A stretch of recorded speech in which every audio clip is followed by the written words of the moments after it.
You ready? All right, ladies and gentlemen, welcome back to the Daily Carry Podcast, episode number 17 today. 17, almost to 20. We're going to be to 100 before you know it, and we're going to be to 1,000, and then 10,000, 100,000, million. It's coming. Just going to keep on keeping on over here at the Daily Carry Podcast, where iron sharpens iron. That'd be a good tagline, huh? That would be a good tagline. Well, we're going to open up today, and I'm going to share a story that happened literally last night, just because it kind of goes hand in hand with a lot of what we're going to be talking about today.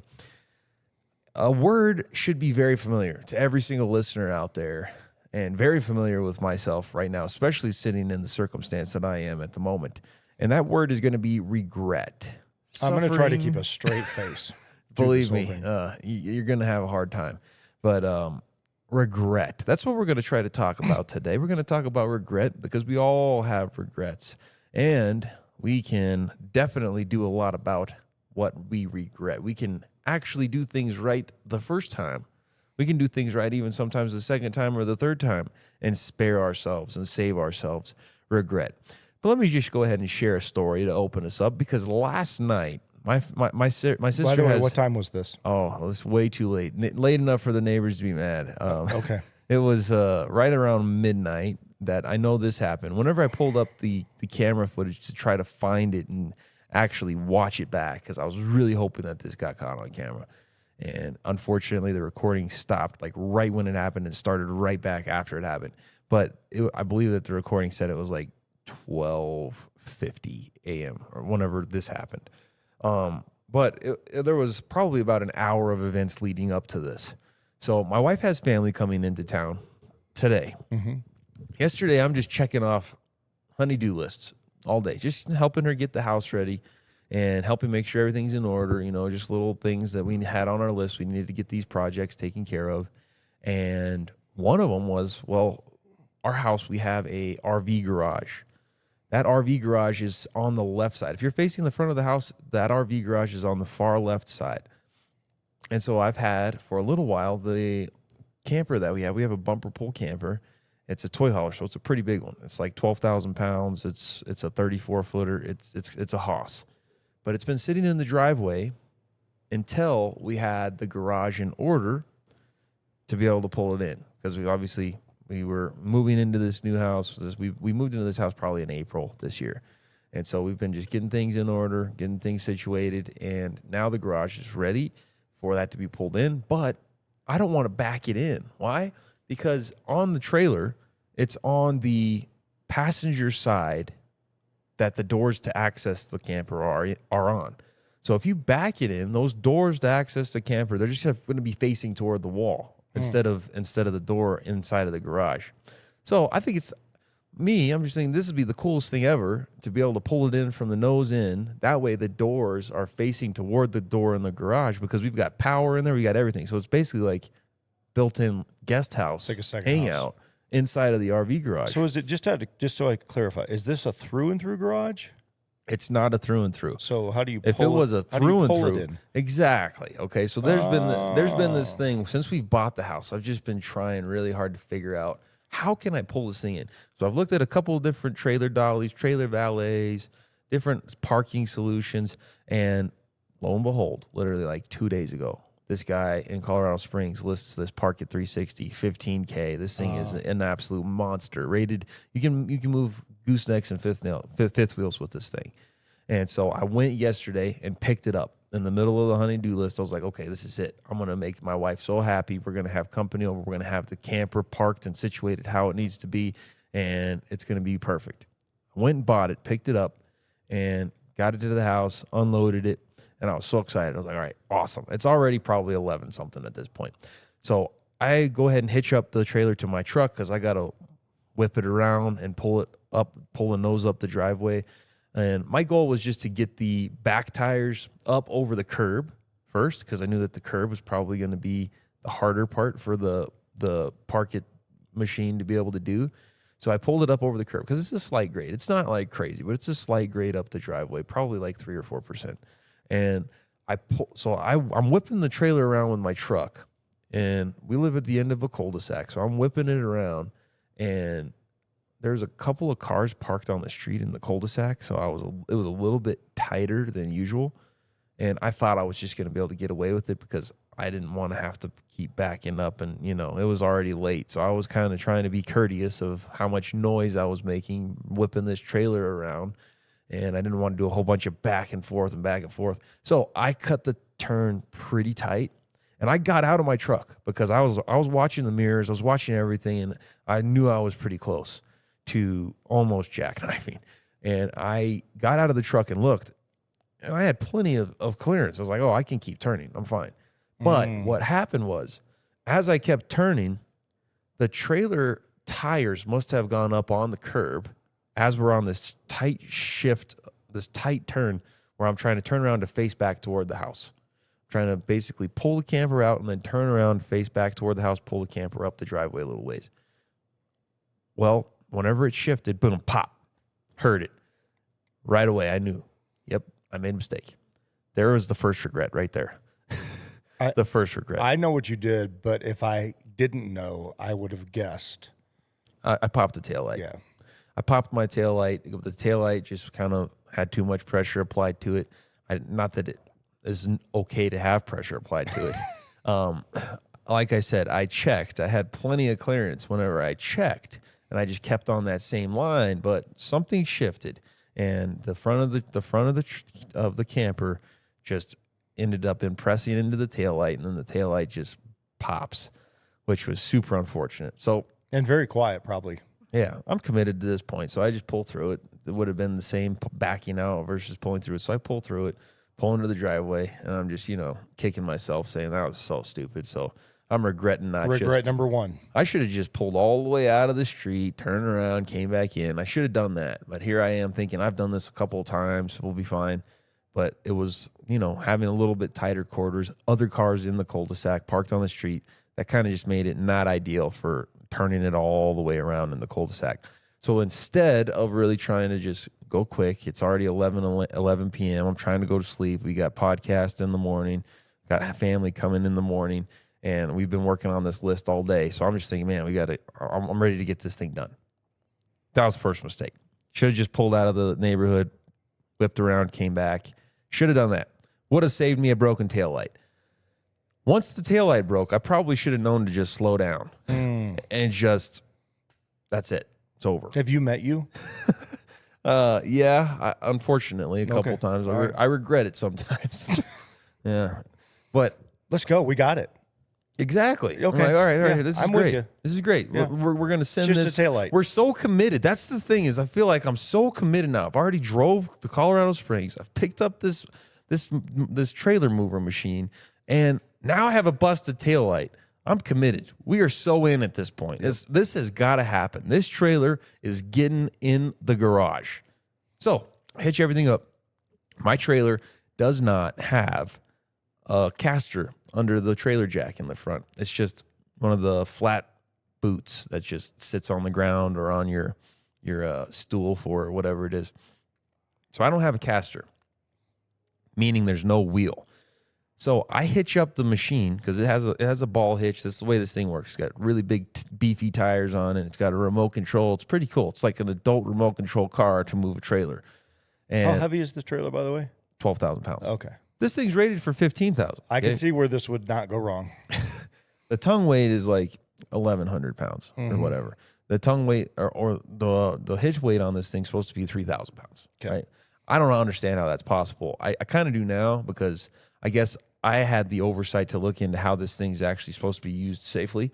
And yeah, some casters or dollies are definitely necessary to make sure that you are managing the tongue weight properly, or else the machine, the ball sits to where if the ball gets too much weight, then the two big wheels that are doing the work, it'll flip on itself. Well, I didn't know that. And we're cruising, right? I've already hooked it up. We're backing it. I'm using the remote, and I noticed that it's starting to kind of lift itself up a tiny bit. So it has a handle. So I just grabbed that handle and I just wrenched it down, and I start going again. And we're doing well. We're like halfway up the driveway at this point, and it's feeling good. So it starts raising up a tiny bit more, and so I just put a little more pressure, and then I'm just like, you know what? I'm just gonna sit on it. I'm just going to sit on the handle.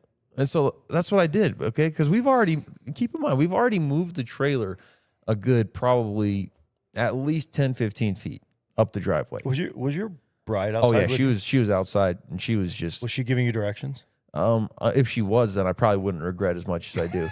But no, she wasn't. She was watching the back of the camper, and she was just making sure that I was pulling it in straight, and she was also... it was my first time to use this thing, and I didn't want to just be a total moron with it. It has a thing where you plug in the trailer wire, and it controls the brakes if it needs to.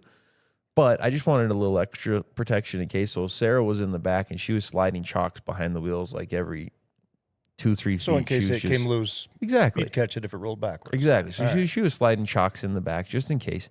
And I am sitting on this thing, and we're doing well. It's moving, and we're pulling it. We're close. We're literally at this point, we're like 3/4 of the way up the driveway.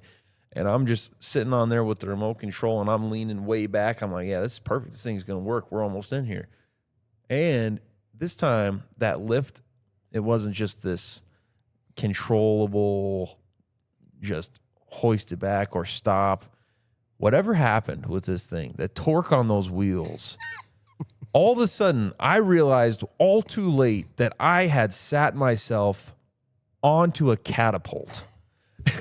And this thing, man, it launches me at least 10, maybe 15 feet in the air. I'm seeing over the camper.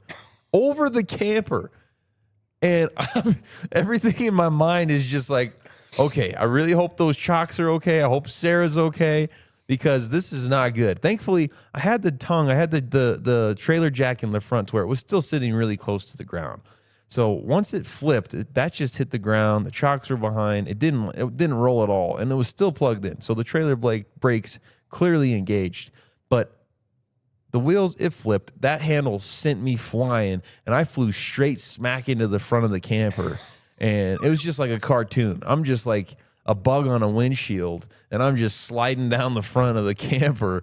And Sarah's, of course, she's just thinking something happened and I'm dead in the front. So she's like screaming. And this is, keep in mind, past midnight. And she's just like, Jared, are you okay? And she comes to the front. And I was just kind of like casually getting off of the front of the camper. And I was like, yeah, no, I'm fine. It just flipped. She's like, Jared, we're going to bed. We're not doing this. And so I'm obsessing for probably another 30 minutes after. I'm on Google, I'm searching everything about this, and I'm like, oh, I got to go get a caster.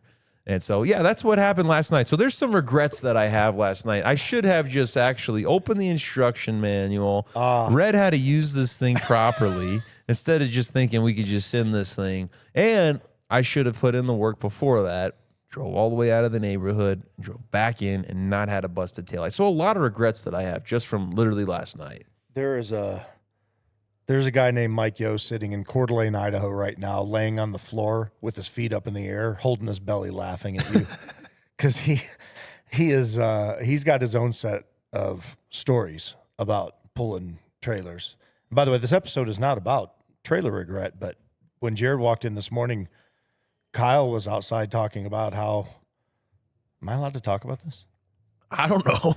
Kyle was outside talking about how he left the water running in all his chicken coops last night. And he was out shoveling chicken poop at 2 a.m. because it had flooded his chicken coops. And Jared said, wow, that really sucks. You know what I did last night?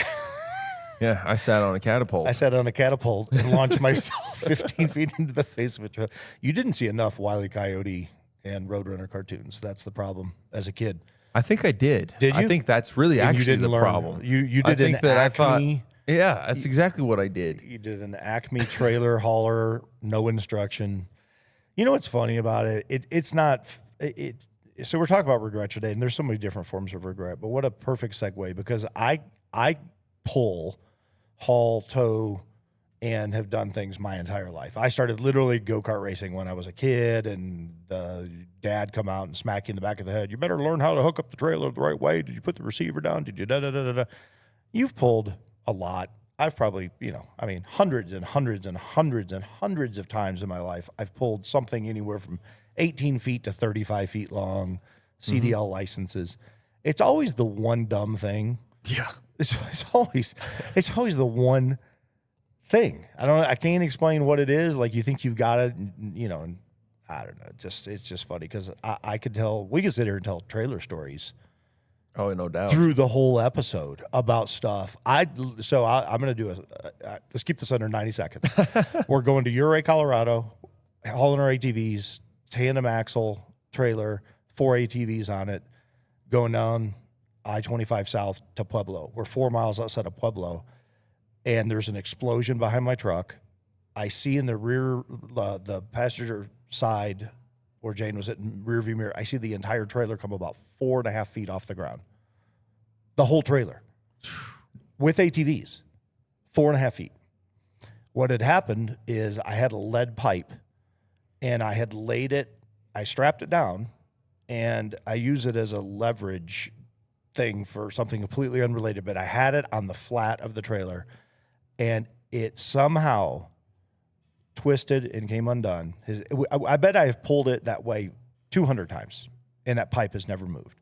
The pipe shifts, goes down, and it goes between the 2 axles. A lead pipe. It's a 4.5-foot lead pipe, and it hits the concrete in between the wheels at 75 miles an hour. Wow. It literally threw, I don't know, so each ATV is 900 pounds plus a 3,500-pound trailer, 4 feet in the air. I don't even know how it stayed connected to the ball.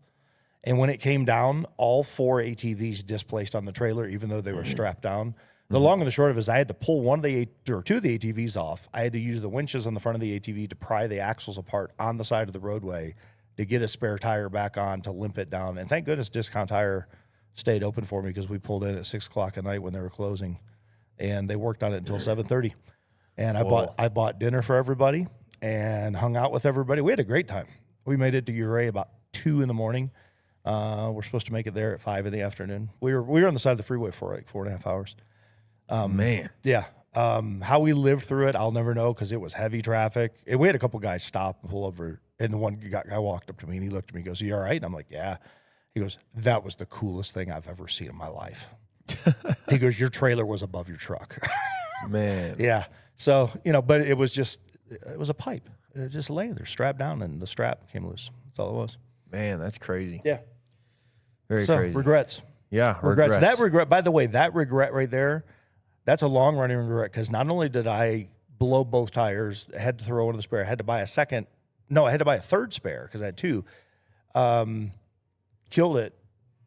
We didn't know that we actually broke one of the shocks on the ATV, completely snapped it in half. Until we got to Ouray. So that was about a $1,200 regret on top of everything else. And then we couldn't use the ATV the whole time we were there. Well, I'm hoping that my taillight's not a $1,200 regret. Thankfully, the catapult's not everything's working fine. I mean, there's a little bit of a dent. Lucky that you did not break your back. Oh no, that was bad. It could have been pretty bad. I mean, even just on the lighter side, I could have quite easily just gotten smashed. Because that was the biggest thing is that you've got 1,200 pounds coming down onto the concrete, and I had that jack probably, I don't know, maybe just 3 inches off the ground, but still 3 inches. Something should have gotten smashed probably. Dude, you're lucky. Kinetic energy, inertia, force. I mean, all the physics comes together. You could have blown like concrete off the driveway. Oh yeah. I mean, like that's a wicked amount of force to throw a human body 15 feet. I think that I was doing a pretty decent job holding it down. If I wouldn't have been sitting on it and then it would have just came crashing down, then it would have probably smacked super hard and probably would have left an impression in the concrete. But because I had my counterweight on there, yeah, it slowed it down enough to where it just kind of sat on there and we're good. The important thing is there were no fire hydrants involved. Yeah, no fire hydrants involved in any way, shape, or form. So it can't be that bad. No, it's not that bad. It's not that bad. Regret. Your story is funny. And I'm going to laugh about it all day long because I can actually see you catapulting. And the reason I can see it is because I know the device you're talking about. Yep. So I have a smaller one that I use in my garage to move mine around. It's not remote controlled and it's not heavy duty to move 12,000 pounds. I think it moves like 2,500 pounds because it's just a small ATV trailer with 2 ATVs on top of it. But it's super handy. You can drive it all around the garage. It's like it's way cool. But I would never sit on top of it. Well, you're smarter than I am, Micah. Thanks for pointing that out. Much less going up a driveway at midnight. But when you're determined to get something done, that's usually where it happens. Which, I mean, if we look at it on its face, that's actually like, it's coming from a good place, right? Yep. And that can be how a lot of these regrets come from. Is sometimes it's coming from a good place. Sometimes it's, I really want to get this done. And the temptation comes to try to just do it quickly and try to maybe cut some corners that you shouldn't cut. And then usually that's where the regret comes. Now, don't get me wrong. I like a good shortcut if it's going to work. Yeah. And I like to even teach in jiu-jitsu. Some of the times I'll tell the kids sometimes like this, or if you learn this move, I think this is like a cheat code, even though most of these kids don't even know what cheat codes are anymore. Right. Their video games, I guess, don't have those programmed in there anymore. But I'll tell them this is like a cheat code or like a shortcut. This is the way to do it the best, the fastest, and you get it to where you're ahead of the opponent. So I'll even teach jiu-jitsu in that regard sometimes, because I think that if you do it smarter, not harder, that's the way to go. Right. But there's definitely some times where we've got this motivation to get something done, and we want to do it quickly, and we take the wrong shortcut. Yeah. And then that leads to regret. Yes. That's it. If you had to, off the top of your head, regret pops into your head, do you have a big one? Dude, I just now told you the whole story. I just now told you the whole story. I was actually going back in your 28 years of life is what I was referring to. So do you have something? Because you're gonna have like 100 stories just on this building alone. Yeah, no. And partnerships. And I mean, there's just so many things. But do you have a personal, like a Jared moment regret where you go, it's just where it's impacted you your whole life? Like it's one of those things that you've carried with you, even if you have forgiven yourself or you've let it go or you're trying to, but it's just always in the back of your mind. Do you have one of those? Dude, I don't have one of those. I have many of those. I have many of those. Pick a good one. Man, you're putting me on the spot here, man. So you're gonna have. I know you're already thinking about yours, because this is definitely a question that's gonna go back to you, because you're gonna have to. Do you want me to start with mine? Yeah. Why don't you go first? Let me continue to fish and reach for one that's podcast worthy. Okay, I'm gonna go with a dumb one, a funny one. I think it's funny. So, I'm 10 years old. My mom, bless her heart, we were dirt poor. A Kentucky kid coming out of a small Kentucky home. We moved to Michigan, and I literally owned 4 items that you would hang on a hanger. And I'd never had a closet before. So when I was a young kid, all like 12 articles of clothing or whatever I had were in like an old dresser my mom had in 2 drawers.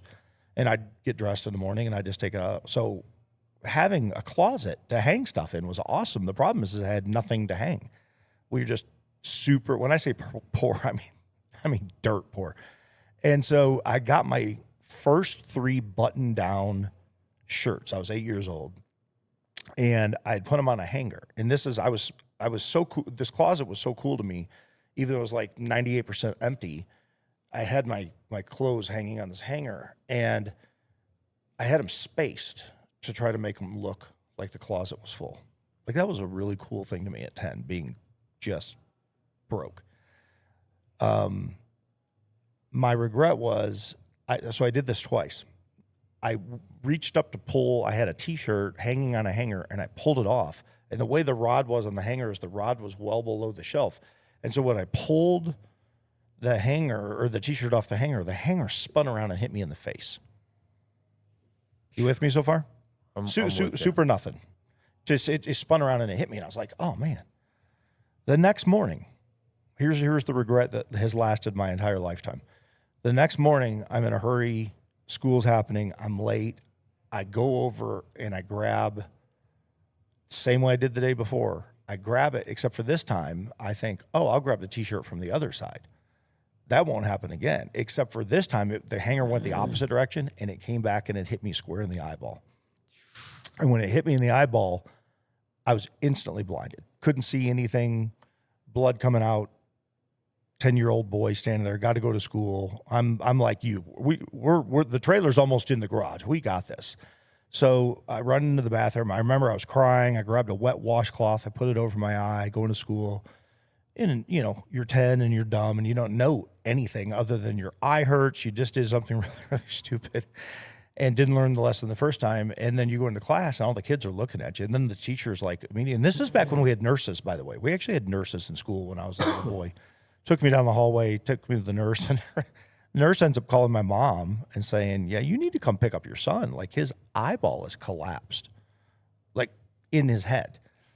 And so the regret I have is I did something really, really dumb, didn't learn the first time. And this is just a goofy thing as a kid. And there's like gazillions of things that I could talk about and regrets in life. I was not able to see for about 7 months. I had to do a surgery to get the whatever fixed inside and reattached. And then they had to do another surgery on the cornea. And this is 1976. So not exactly high-end technology like we have nowadays back then on eye surgeries. Recovery was extensive, had to do it twice. And to this day, I still have one spot that no matter where I look, I see a spot.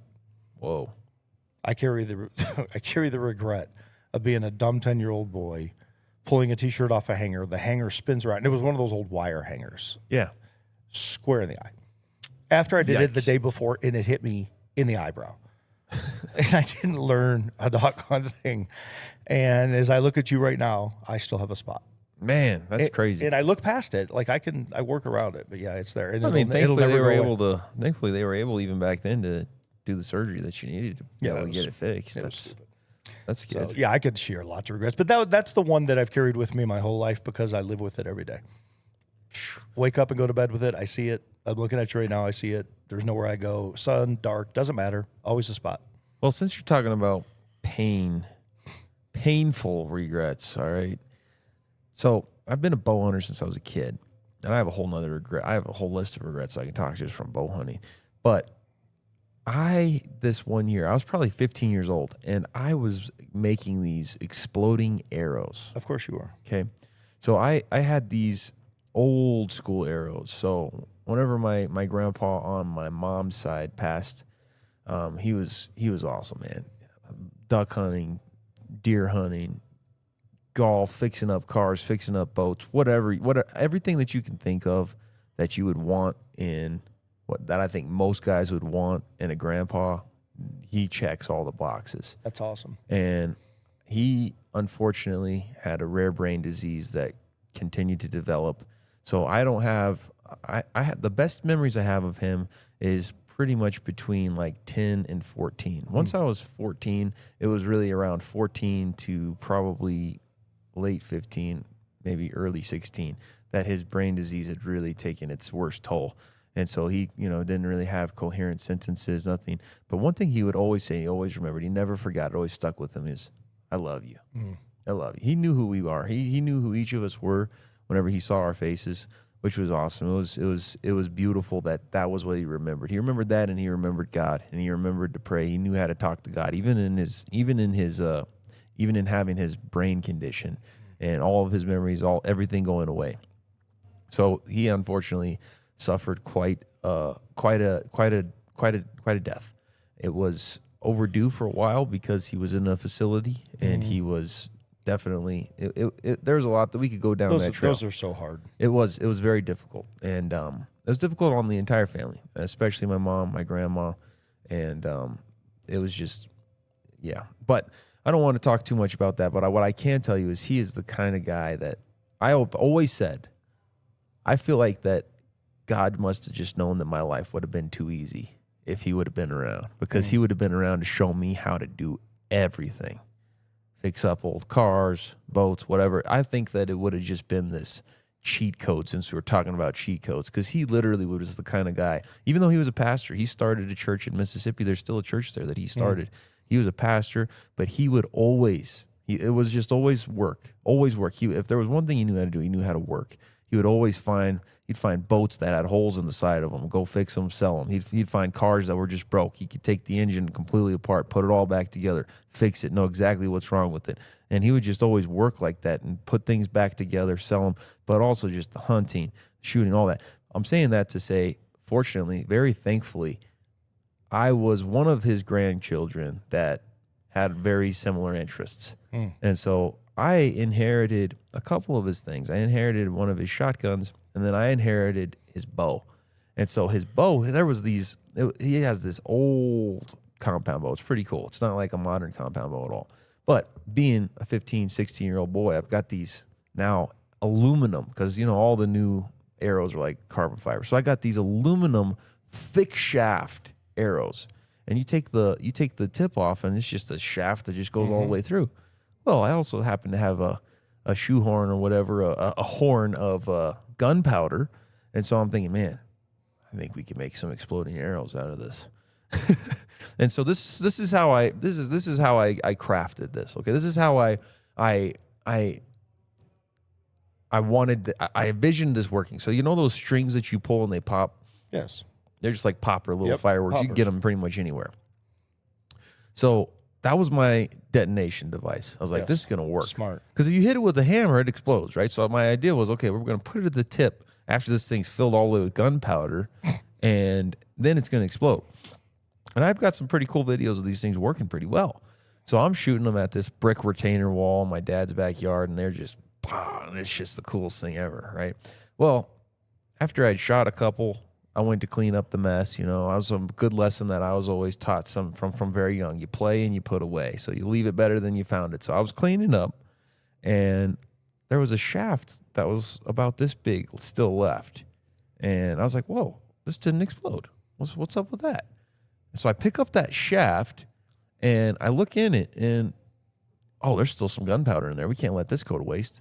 So I go up to my room, and now at this point, I'm in my room, and my little cousin Cullen is with me. You know Cullen. You've met Cullen. Cullen does jujitsu with us.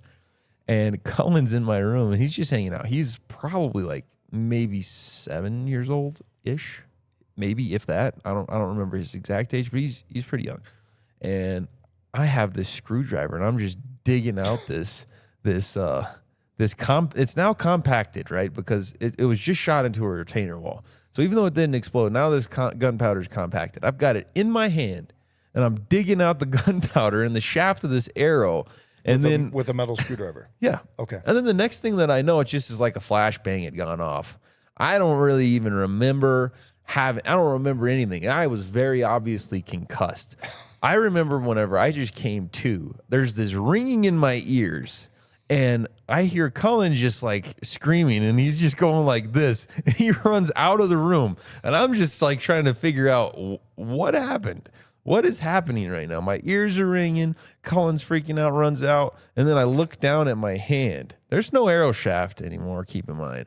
My hand looks like it was just put through a meat grinder. I mean horrible. And I've got photos of it. In fact, I still have, which hand was it? I still have in the back of it. Yep, right there. I still have in the back of it some whether that shrapnel or whatever stuff that just went in the hand and that they didn't get out. But I just remember instant regret. Like, I should have just thrown this away. So unfortunately, Cullen, a little piece of the aluminum had gone across, and it swiped over his thumb. So he's got a pretty decent sized scar on his thumb even to this day. We both went to the ER together because I was literally thinking, I was like, I couldn't move my hand. I couldn't feel my hand. It was like purple, and it was just like torn up.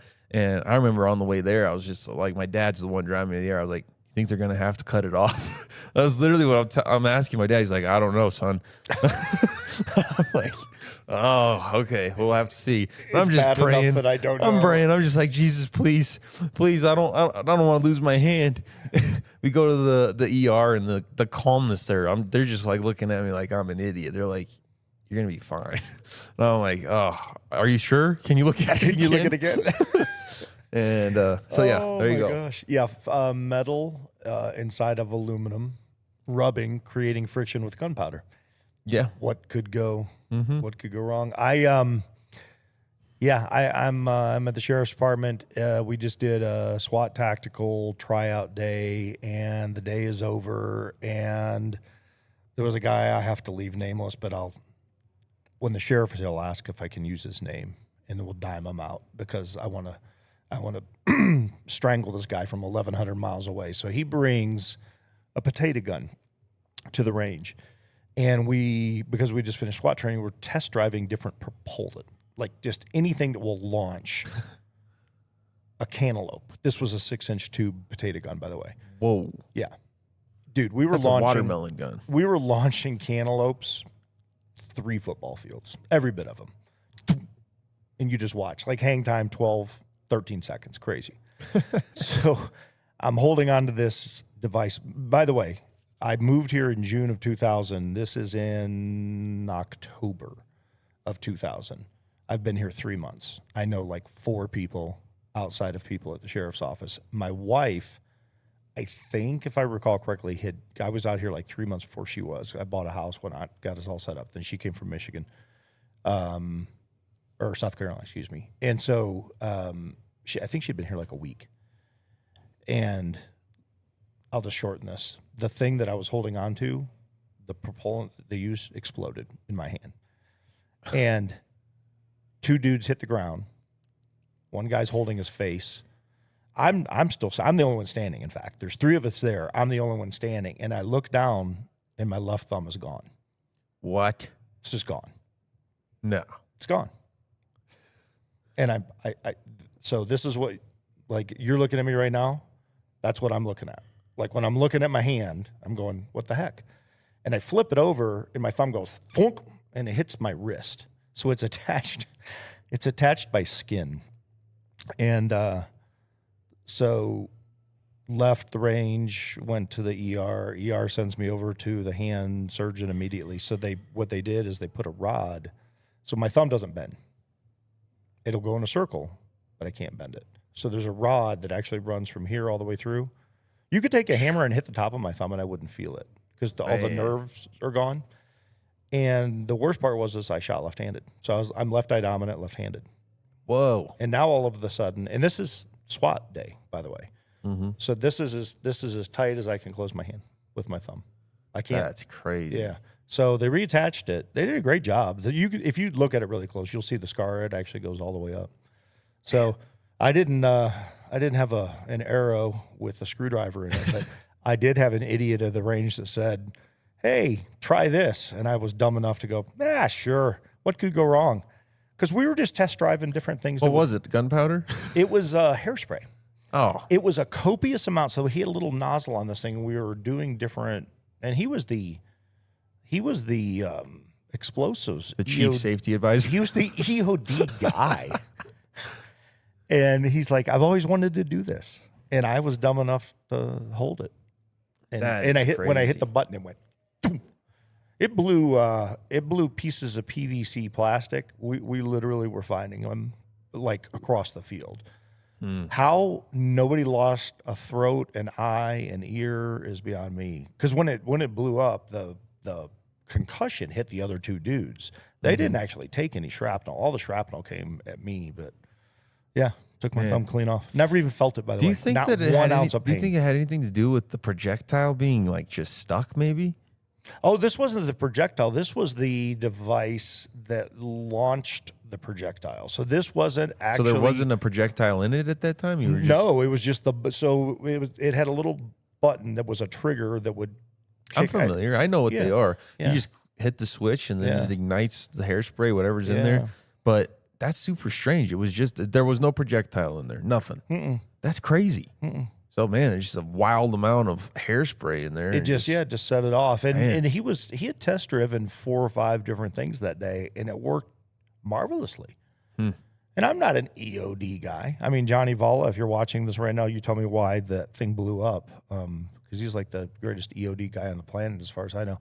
Yeah, I don't know, dude. We were literally sitting out there launching cantaloupes. Man, that's crazy. Oh, which, by the way, we weren't supposed to be doing.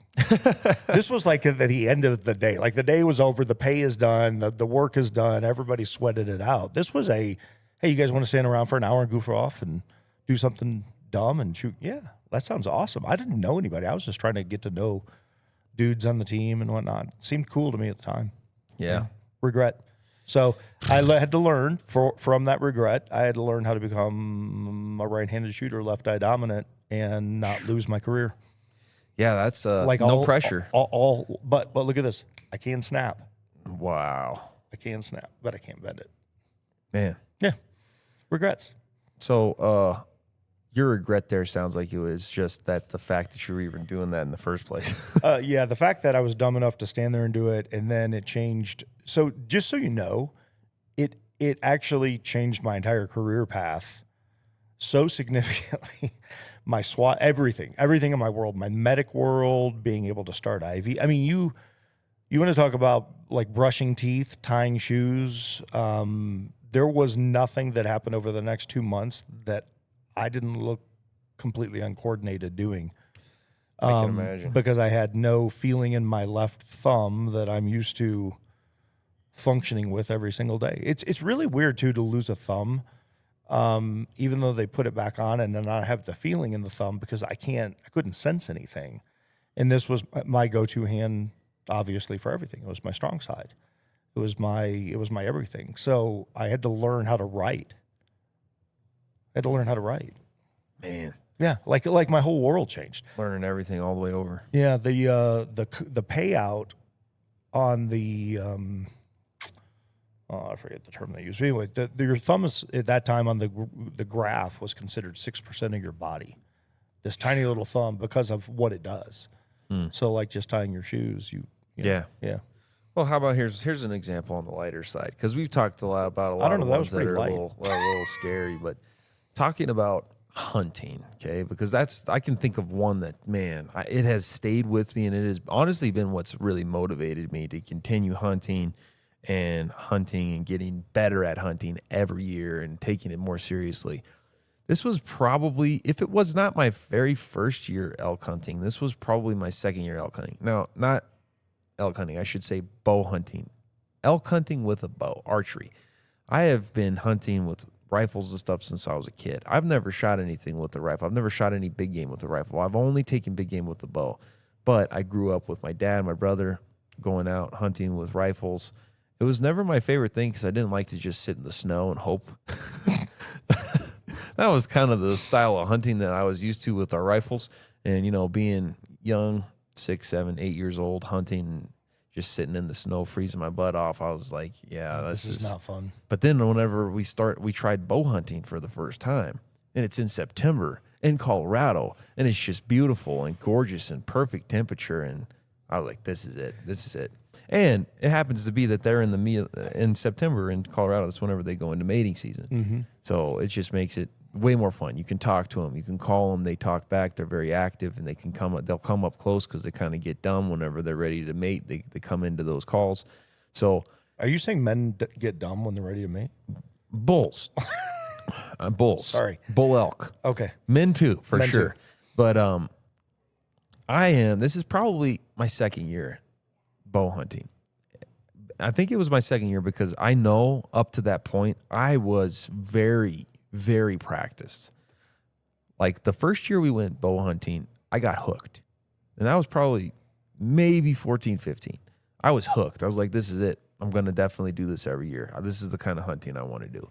We had some close encounters that year, and we had some calls back and forth with bulls bugling, and I just knew that I instantly, it just drew me in. And so that year, entire year up in preparation till September, dude, with my bow, I was out every day, usually 2-3 times a day, shooting all the way up to like 80 yards. Wow. And regularly. Like I don't even know how many reps that I had.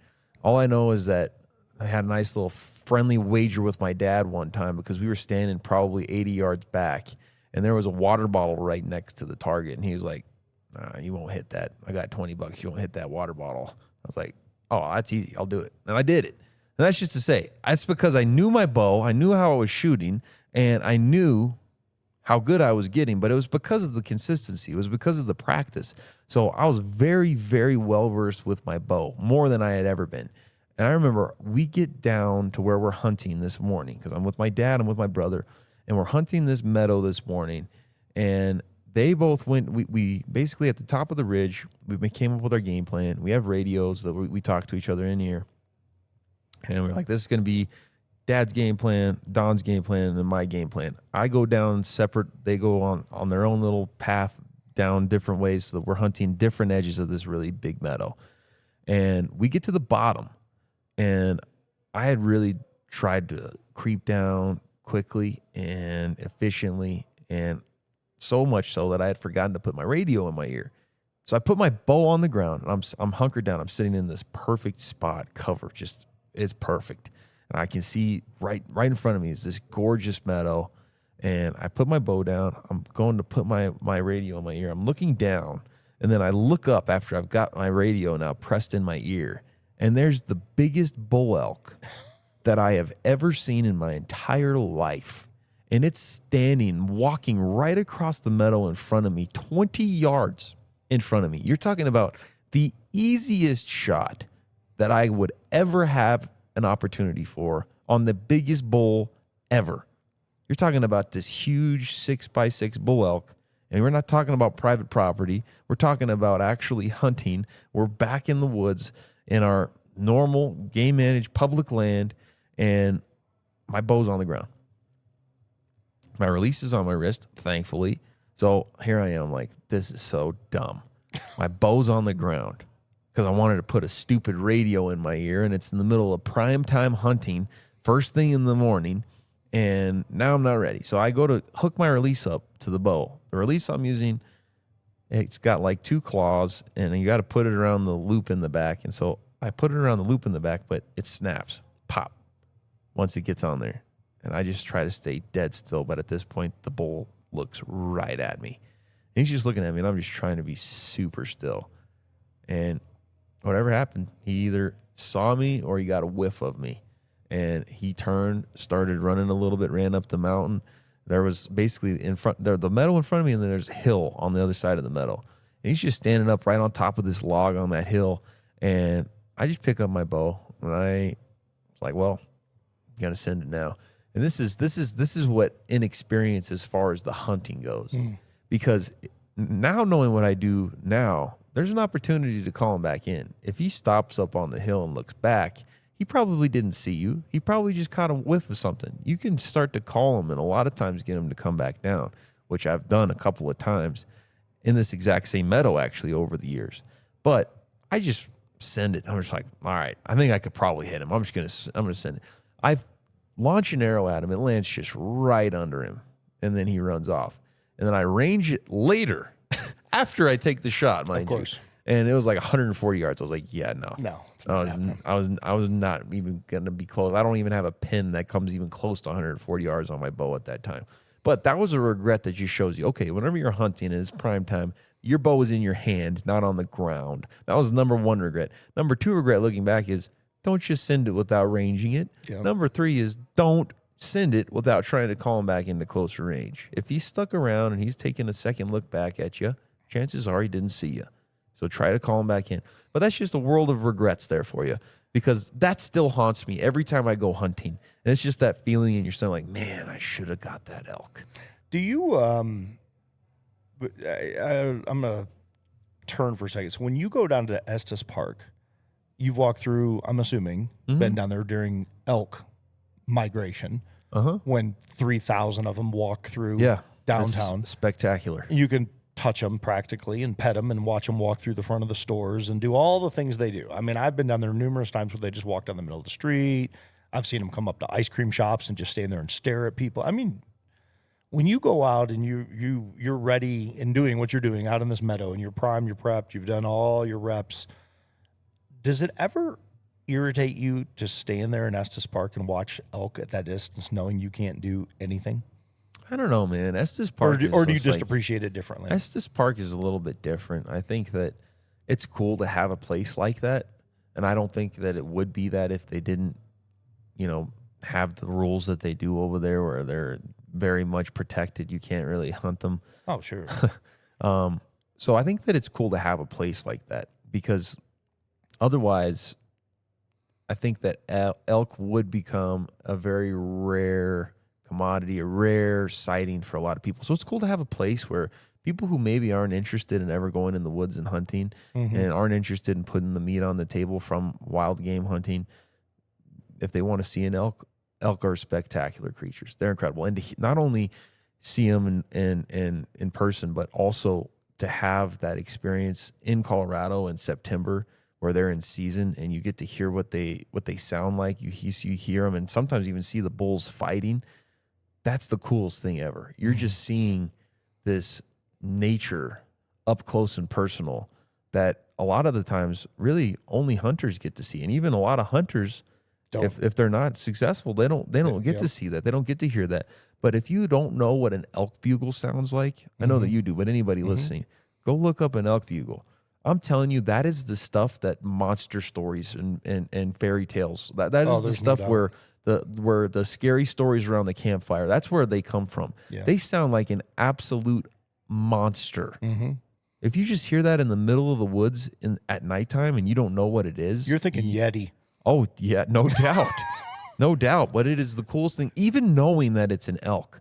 There's been several times where it's like pitch black, whether we're walking back to camp, we're hanging out at a campsite, whatever, and you hear a bugle close, dude, your heart starts pounding. Yeah. Because it is a monster. An elk is absolutely a monster. It's a sword horse. They got swords on their head. Yeah. Okay, if they run after you, you better run. You better try to juke around a tree or something, because they can absolutely gore you to death, and they have done it, and it's crazy. But we're going on a rabbit trail for sure. But I think that elk are the coolest thing ever. So to answer your question, I like Estes Park. I like that there's a reserve a preserve where people can come and see elk, even if they're not in that world, of hunting. So I think that's cool. The reason I asked is because I talked to a couple guys that hunt. They won't go to Estes Park. They just won't go. They're like, it's not normal. And then just for folks that are not from around here, Estes Park is nestled right in the mountains. I mean, it's like at the beginning of the Rocky Mountain National Park, and hundreds or potentially thousands. I don't know. I don't know the actual count. I've seen some pretty crazy photos up there where they just take over the town. Like they just come down into the town for a period of time. And, there's a lot of people who go up and want to touch them and pet them and not advised. Do the things you shouldn't do. Not advised. But it is an epic sight. Yeah. And this wasn't so much to do with regret, is just a question of when you're an avid hunter and you're into it and you're really for the genuineness of the hunting, does it bother you to go see that? You say no, it's just a different deal. It's a reserve, and I appreciate it. Because there's a couple guys that just won't do it. One of the biggest bulls, I think, like in all of Colorado, that's natural. That's not like on a high fence somewhere. I think it's called Split 5. That's his name. That's what they call him, Split 5. If you look up Split 5, Estes Park, you'll pull up these pictures of this monstrous elk. He's just massive. And he's still over there roaming around, and he's just massive, bigger and bigger every year, and he's awesome. I think that that's super cool, because a lot of times, like big, old, mature elk like that, well, a lot of people won't have an opportunity in their lifetime to see that if it isn't for a place like Estes Park. Now, for hunters saying that they won't go there, they don't like to see that, I can understand how it can be a little frustrating if you're having a really tough hunting season and you didn't see anything, you got skunked, and going to Estes Park may just hit that last nerve where it's like, I can't believe that these elk are just hanging out on the golf course or whatever. But I mean, we have that right here in Castle Rock. I don't know if you've seen, literally right here in this neighborhood behind the gym. Yeah, we have a herd of elk. We've got huge, big 6x6 elks, 7x7. We have some big boys that just live here in this local herd on the east side of the highway here, which is kind of interesting. But we do have some trees and some small mountains over here. Mount Montaigne. There's Mount Montaigne. They like to hang out there all the time. Yeah. But then, even Kyle's place up the road, he sent me a video of them over there.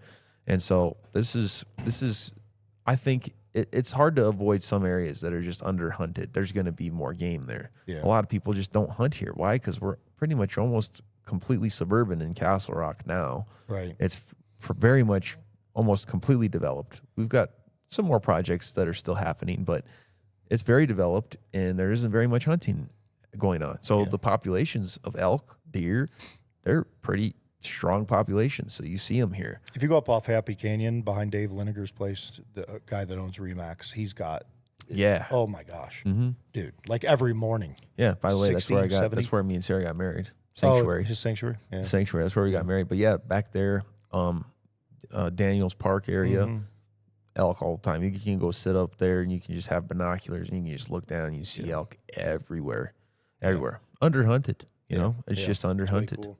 So we're doing regret. We've opened, and actually the whole episode has been dumb, fun, goofy stories, which actually I've really appreciated because there's so many things that you can regret in life. We had our brides on on the last episode, and we were talking about loving our spouses and edification. I mentioned in that episode, I've been talking to a couple different guys. They're going through really tough times, divorces and things where they're, one guy specifically said his regret was not realizing what he had. Like he just took it for, not so much took advantage of it, just didn't take it serious the way that he should. And then when things started coming to a close, he realized what he was losing. And he used that word, I don't know, 15 times in a 35-minute conversation. It's just regret. And, we started whimsically. My stupid hanger story, because I sit here and I look at you. I got that spot in my eye. It never goes away. Regret you carry in a physical way, and then there's regret you carry in an emotional way. You've had a couple of bad business dealings. I've had a really bad one too down in Texas, where just where your whole world is jerked out from underneath you. Financials are hit. You start questioning yourself, like what could I have done different? What didn't I see? What would you tell people that are living? Because this is a pretty open-ended question, but what would you tell people that are listening? If you're carrying a regret, how do you deal with the regret? Now, I realize we got to factor that a little bit, but I'm just talking about something that's a little bit beyond your control, something that has happened, and maybe you're just carrying a heaviness right now that you wish you had done something different and you weren't walking this journey right now. It's pretty easy for me to say faith. It's pretty easy for me to say lean into somebody else, walk a journey with somebody, share with them. I think both those things are tantamount. What else would you say? Well, without getting super, super deep into it, I think that it's very important to know there's a reason why history is taught. There's a reason why we need to know our history. And that's so that we can learn from it and grow from it, hopefully. But it's also very important at the same time to know that time only goes one way. We can't go back. We can only go forward. True. So that being said, regret has this ability, if you let it, to kind of multiply itself. Mm-hmm. You can just regret something so badly that you let that be your focus, so much to the point that you just find yourself full of regret all the time because you're just focused on your regret. And that makes you just, it's like regret begets regret. Sorry to get biblical with the beget word. But if you really focus on it, then you're going to have more and more regret. And it's going to be all that you think. And you're just going to feel all these feelings of just failure. And like you haven't made it. You wish that things were different. Well, if you wish that things are different, instead of focusing on the regret, you really need to focus on the lesson there. And we need to turn and put action into making the future something better than the past. All that we have control of right now, it's not the past and it's actually not the future either. It's literally right here, right now. You and me in this podcast in this moment right here. You and me, all that we have is what we say, what we do next. What do we do from here? That needs to be the focus, but we have to be able to look at it from a positive perspective, because if we just keep on carrying the regret, we keep on carrying the negativity surrounding the things that we regret doing or we wish were different. If we operate from that being what's getting most of our attention, then we're going to be operating in a very negative way. True. We got to be able to look at it glass half full, not glass half empty. Well, that happened, but I'm sitting in a position where I can live my day today and make sure that tomorrow is a little bit better. Right. Not, oh man, yesterday, that sucked. Busted my taillight. I'm going to sit around and mope today and think about it all day that I shouldn't have taken that turn. Now I got to get a new taillight. Well, forget about it. You learned your lesson. You learned your hard-learned lesson. Do it right the next time. Anytime that I'm going to go move the trailer again, I'm going to do it right. I'm not going to cut any corners. I'm not going to even cut it close. I can tell you right now, any turns that I take, I'm going to have a very large buffer between my taillight and in the front of my camper. That's a lesson learned. And does it suck that it happened? Absolutely. But is it worth moping over? Absolutely not. It's not. It's a busted taillight. It sucks. I had my moment where I was frustrated with myself. Now it's time to move forward. And that's a small example of a regret, because there's obviously big regrets. And those can be some of the harder ones to get over whenever you've got these big regrets. Like, man, I can't believe that this business deal didn't work. I can't believe that I'm in this position where I've basically feel like I've been betrayed, or I've caught a fallen knife, or I've maybe even failed myself, messed up so bad myself. I did something so wrong, and it's put me in this position now where it feels like it's not what it's supposed to be. Well, it's a matter of being able to realize that that decision that got you there, whatever that regret is, you can absolutely bury it and make something better if you start to put one foot in front of the other. Sure. Learn from it. So basically, take it, accept it, and just move on. I think that that's an easy way. I think it's obviously easier said than done, but that's what has to happen. But it's like that with everything, though. I mean, I don't know if it's easier said than done. No, that's true. Let me restate what I was going to say. I think accepting it and then dealing with it, you're right. It is challenging to deal with it, but it's like anything in life. When Jana got cancer, for me, I didn't, for the first couple weeks, I was so logistically minded because it was happening so fast and the warnings were so quick. And if we don't get in front of it, here's what's going to happen. It wasn't just the cancer, it was how it was metastasizing. So for me, it was accept it. We got to deal with it. We'll handle it. The regret that came later for me was, even though I was at every appointment, I was there at her side every step of the way, I regret not holding her hand more. Like literally holding her hand more. I sat next to her. I put my hand on her leg. Times I'd grab her hand. But I regret not the entire time just sitting there holding her hand, telling her without ever saying anything, we'll get through this. You're going to get through this. We're here together. We addressed everything. We did. We didn't miss a beat. But when I look backwards at those first couple weeks, those were the times for me as the husband, I wish I just had held her more. Even though I feel like I did, if I took 60% and made it 100, because that's a heavy regret for me when I think about that. Like, because she'll say, "Oh, what do you mean? You were totally there. You were the partner. You had my hand." No, from my perspective, when I look backwards, I can see lots of little tiny moments where if I just walked up and just grabbed her from behind and kissed her, or just said, "Hey, I'm here." I did some. I didn't do nearly what I could have done because my head was in I don't want to miss the questions, because we had the problem is we had two oncologists essentially telling us the polar opposite. And here I am, a lowly old medic in between, going, well, wait a second. You're telling me if we do this, she's going to die. You're basically telling me if you do this, you're going to die, and you're both arguing with each other. So there was some logistic things and some emotion things and a lot of things that were going on. But my regret is I didn't, in the moment, I didn't stop and pull back enough to showcase that, forget what these two are doing. We're going to get through this, essentially. So regret comes in many forms. Yeah. Many, many forms. I mean, I'm joking earlier about potato guns, but when I lost my thumb and they reattached it, it changed my entire life. But it didn't change my entire life the way cancer changed Jana's life. Yeah. And she just had, hers was, yep, okay, it happened. It's done. In fact, I want to get, we're going to get Justin Dodge, buddy of mine, heads Metro SWAT for Denver.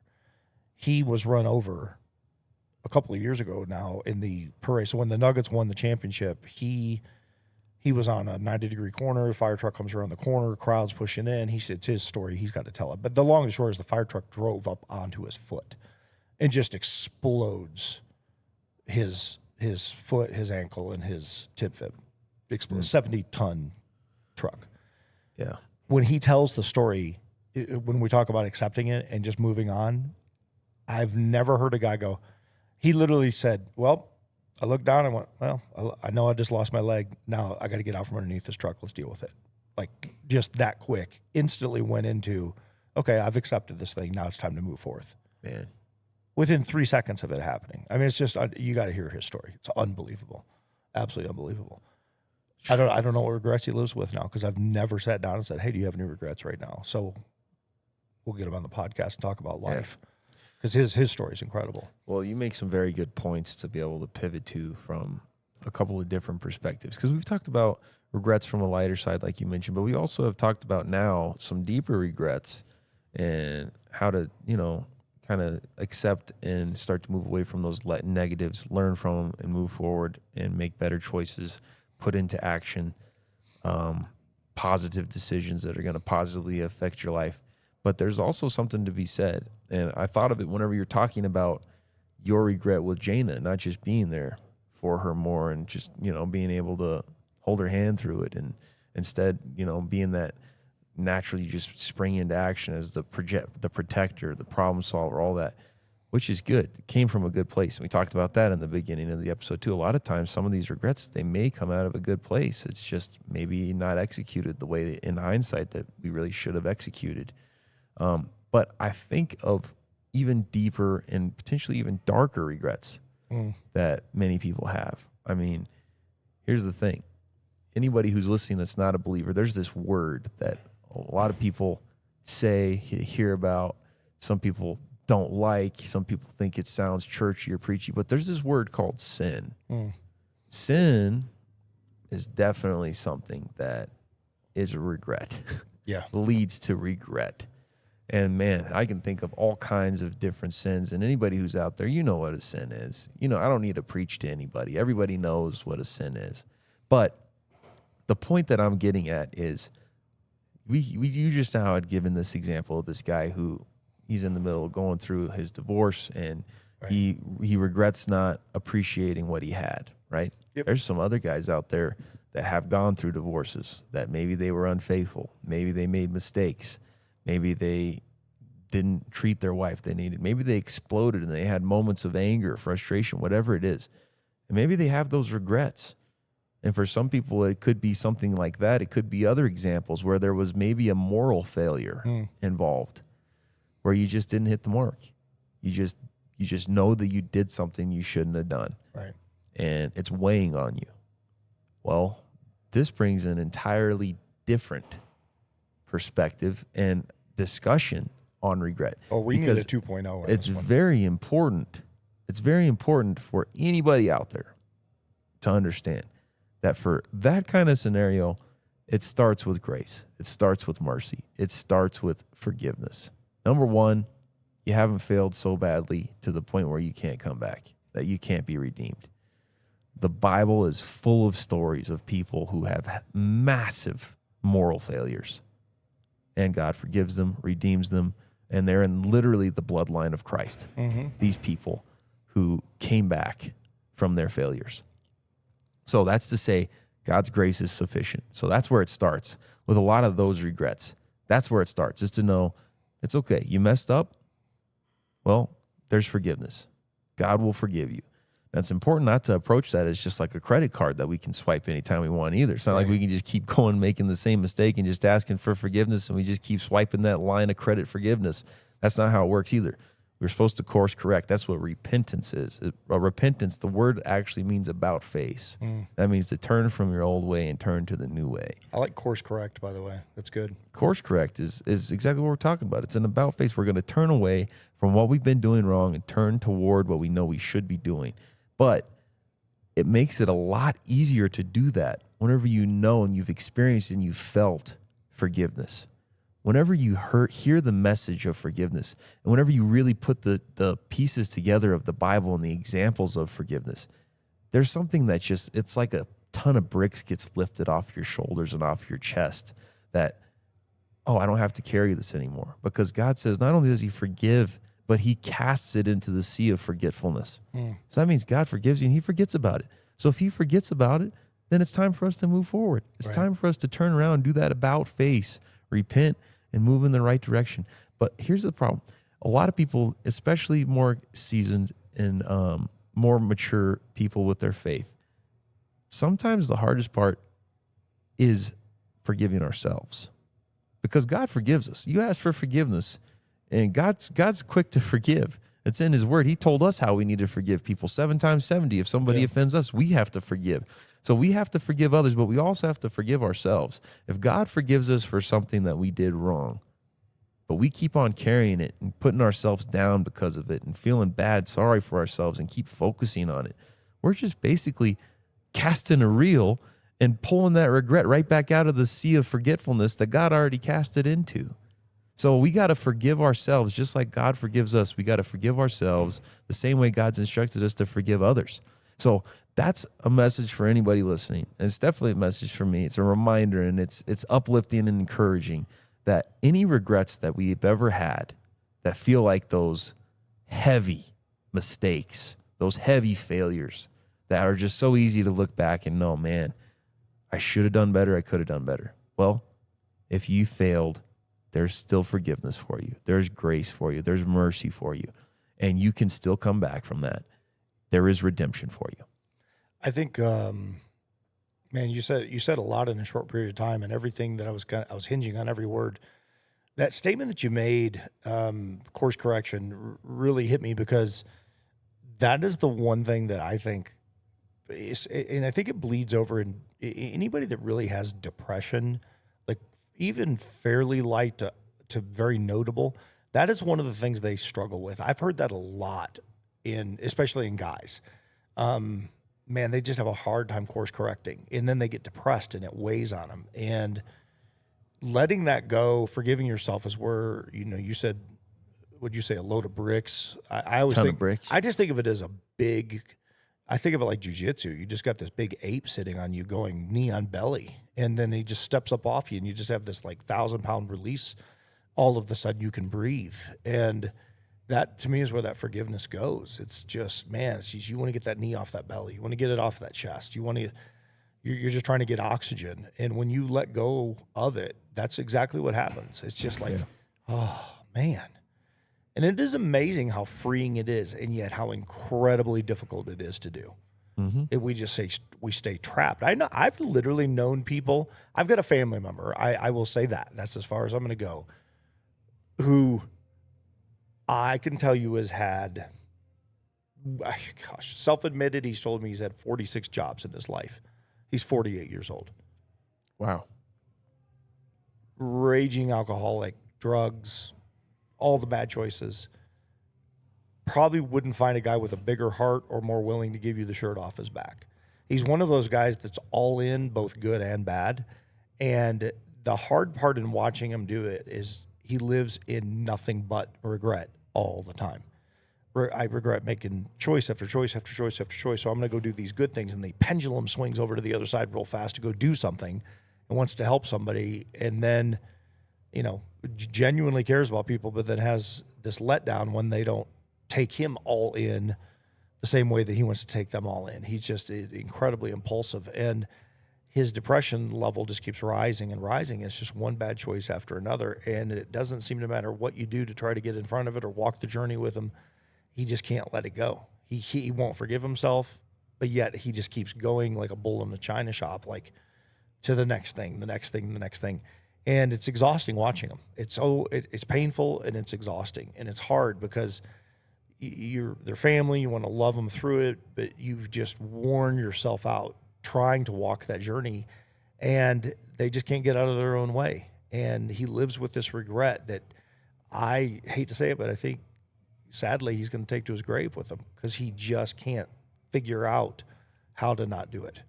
And I don't know what to say to him. It's one of those things. It's like one of the deepest, heaviest things that I carry in my life, because you love him dearly. And at the same time, it's just like, man, if only, I keep saying to him, if only you would let this go. And he just can't do it. He can't do it. And I don't know what to say to him. I don't know what you tell people like that. It's just tough. It's just tough. Well, it's almost like what we've referenced a couple of times in other episodes is, I'm not going to leave a man in a foxhole, but if I pull you out and you just jump back in, then we're going to have a problem. Yeah. Like, I can't want you to be out of your problem and out of your situation more than you want it. Right. I can't do it for you. I can help you.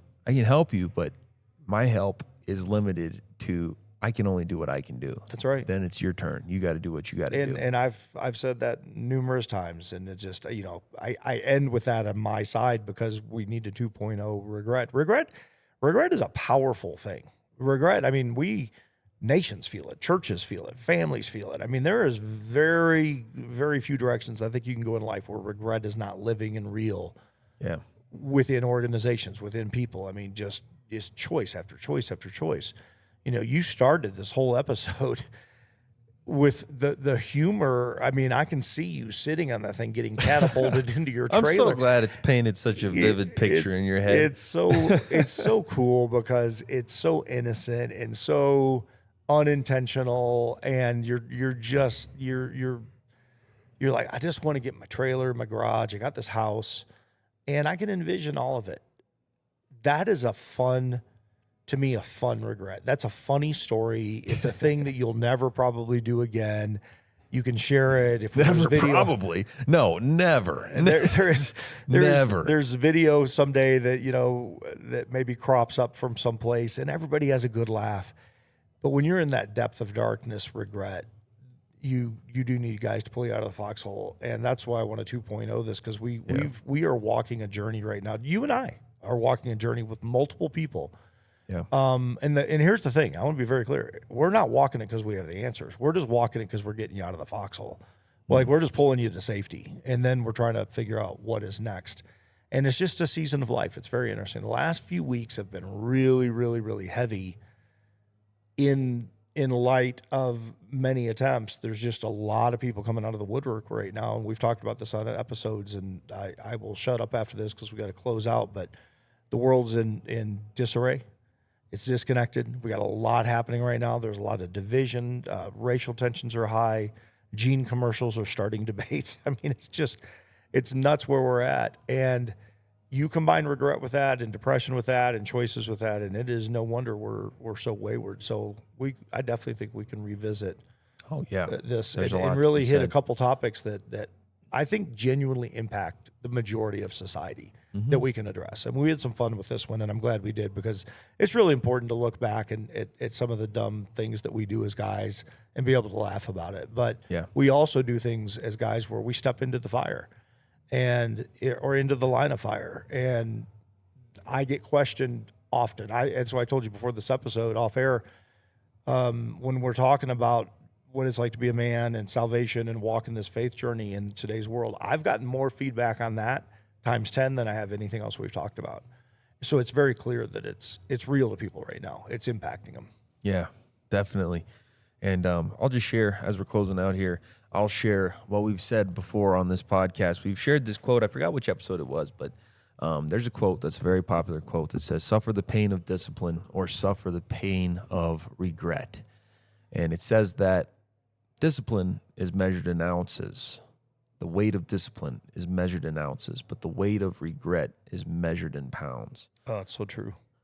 Yeah, that is very true. So let that be something that we all ponder as we're closing this, is that, well, if we're disciplined and we start to make good choices, we start putting one foot in front of the other on that course correction, then we'll start to feel the weight of discipline. We'll start to feel those changes in our life. Yeah. If not, regret does weigh heavy, and everybody can relate with that. That's really well said. But let's close this episode out. Lord, thank you for another opportunity to sit down, have a conversation.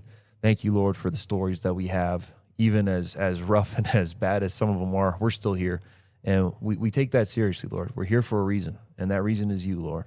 And we're asking you to help us every day to carry what we need to carry and carry it well. Help us not to miss the mark, Jesus. And I pray for every listener out there, and I pray for even me and Micah, Lord, any and every regret that any of us have. I pray, Lord, that you'd let us feel and experience and know your love, your grace, your mercy, your forgiveness. It's sufficient, Lord. We thank you for your love. Your love is more than enough, God. I pray that you'd let every listener, everybody out there, I pray that you'd let us feel your love, let us know your love and your forgiveness and experience that. And I pray that you'd help us, give us strength from that love, from that forgiveness, to turn away from our old ways and into our new ways. Help us to course correct onto your path. I pray that you'd be a lamp to our feet, Lord. I pray that you'd help us to learn to walk with you, Lord. It's all about you. We put everything in your hands, and we trust in you. In Jesus' name, amen. Amen. All right. Until next time. Until next time.